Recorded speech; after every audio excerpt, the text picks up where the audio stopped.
Mga kaibigan, pag-usapan natin ng sambong, isang DOH-approved medicinal plant. Ano nga ba ito at saan ginagamit? Eto na, halika kayo, pag-usapan natin yan. Ang sambong ay mayroong scientific name na Blumea balsamifera. Isa yung shrub na tumutubo sa mga bansang mayroong tropical climate tulad ng India, Africa, Eastern Himalayas at dito sa atin sa Pilipinas. Maraming gamit yan sa traditional and folklore medicine dito sa atin. Dahil ginagamit sa traditional medicine, pinag-aralan din ng Department of Health ang sambong at sa tulong ng National Integrated Research Program on Medicinal Plants, nakadevelop ng isang herbal drug formulation mula sa dahon ng sambong para makatulong sa kidney stones at sa pamamanas. Ayon sa mga clinical studies ng NIRPROMP, maaaring makatulong ang sambong formulation sa pagdi-decrease ng size at number ng kidney stones sa mga pasyenteng mayroong urolithiasis.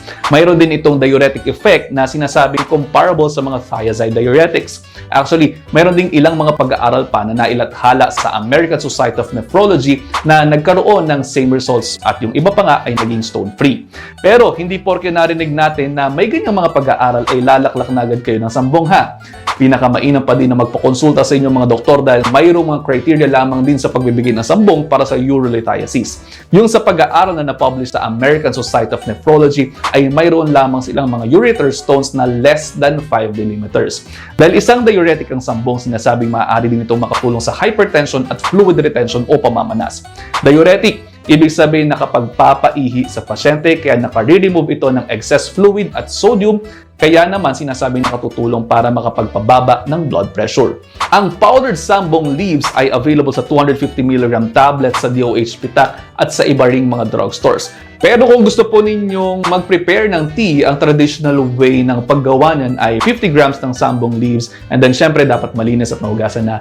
Iboboil yan sa 1 litro ng tubig, steep for 10 minutes, tanggalin ang heat at inumin ng warm 4 glasses a day for best results. Pero syempre again, mayroon lamang ilang mga warnings para sa mga pregnant at breastfeeding, hindi pa sapat ang mga clinical studies para sabihing safe na safe ito sa inyo. So stay on the safe side, iwasan mo ng paggamit niyan. Kung mayroon kayong allergic reaction at sensitivity sa mga ragweed plants at mga relatives niyan, huwag mo na kayong inom nito dahil maaari kayong magkaroon ng pangangati at skin irritation. O di ba? Sabi ko nga sa inyo, hindi naman kami galit sa mga herbal medicines. Doon lamang tayo naniniwala sa pag-aralan at may pag-aaral na nagsasabing beneficial ito. Dahil sabi ko nga sa inyo, ayaw na ayaw kung nagkakasakit kayo, kaya naman eto, naririto pa rin po ako sa harapan ninyo, nagpapaalaala at sa huli, tayo lang din naman talaga ang magtutulong-tulungan. Kaya naman yun lang for now, i-digest muna dahil ang gusto ko ay healthy kayong lahat. See you in the next episode. Ingat!